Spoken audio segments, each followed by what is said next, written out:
I'm a chartered town planner at Lancaster City Council, working with Susanna, and what we try to do is tackle the climate emergency through policy making.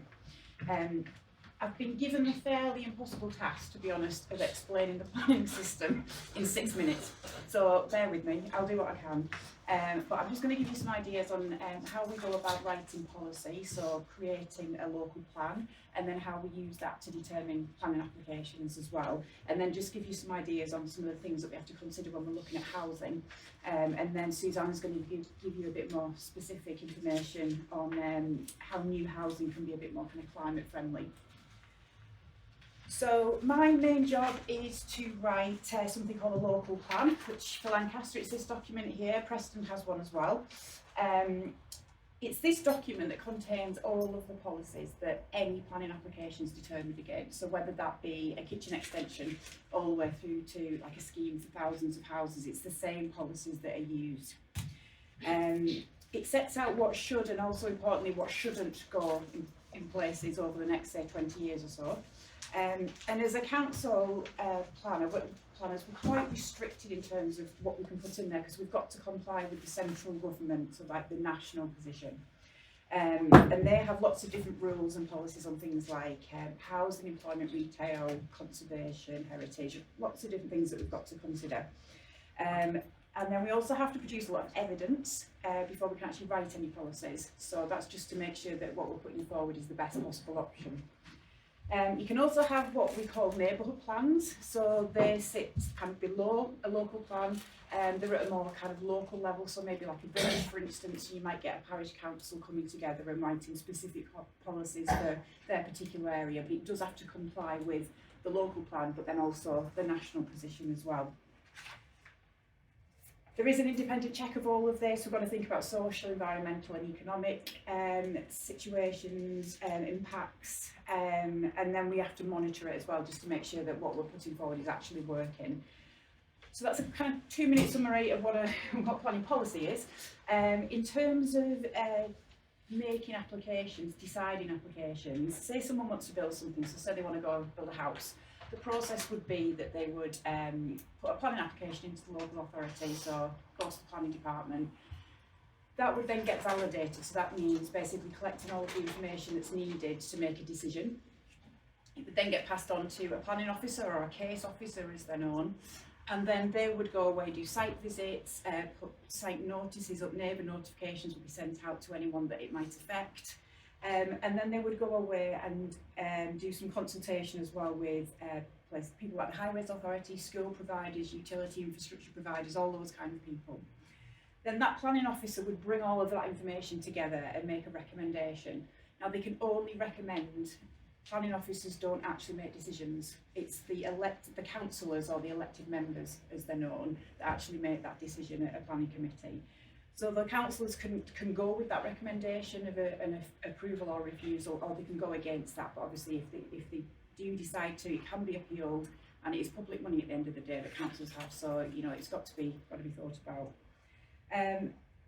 Planners do have a legal duty to determine all applications that are put to them.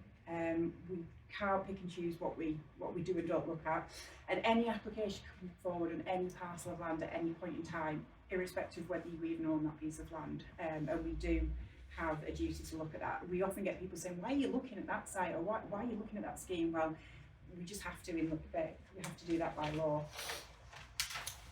So moving on to housing quickly, some of the things that we have to think about when we're looking at housing is what's the level of need, the type of housing that might be needed in an area, the size those properties should be, density, what should the split be between open market houses and affordable housing, lots of things to think about. And we do set aside or allocate land, as it's known, within this local plan document. And just to give you an example, in Lancaster we've actually allocated 6,000 houses, but we know that there's only going to be about 158 of those actually coming forward and being built in the next 5 years.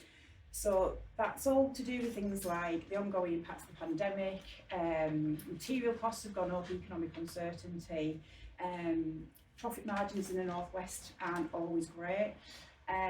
So we can allocate sites, but we don't actually deliver them. We rely on the housing industry to do that, so the development industry. So it's a little bit like we can take a horse to water, we can allocate sites, but we can't make them drink, so we can't deliver them.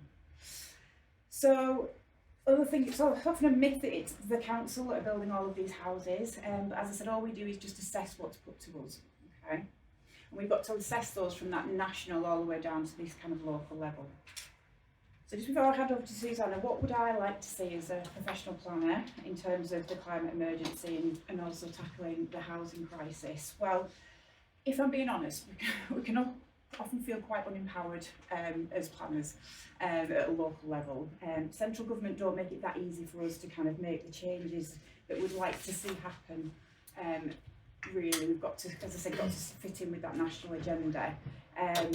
We don't just want more bog standard housing schemes, you know, the housing estates that you see absolutely everywhere all over the country. We want things to be more locally specific. We want more renewable energy on site, more biodiversity protection, tree planting, open space, play spaces, flood resilience tailored toward a specific site, all those kind of things. And schemes that aren't just developed around a private car all the time as well. More schemes that are to do with walking and cycling and you know, kind of thinking about those kind of issues as well. And we'd also like to go further than central government in terms of new houses, building new houses, making those more energy efficient, and Susanna will kind of touch on that. Ultimately, we'd just like to have a bit more flexibility from the government to do things at a local level, really. In my opinion, if we had more power at that local level, then we would make sure that the houses are built in the best possible locations, using the best possible use of land, which ultimately would be the best way of kind of tackling the housing crisis and the climate emergency as well. But I'm going to pass you over to Susanna now, who's going to put a bit more flesh on some of those bones there.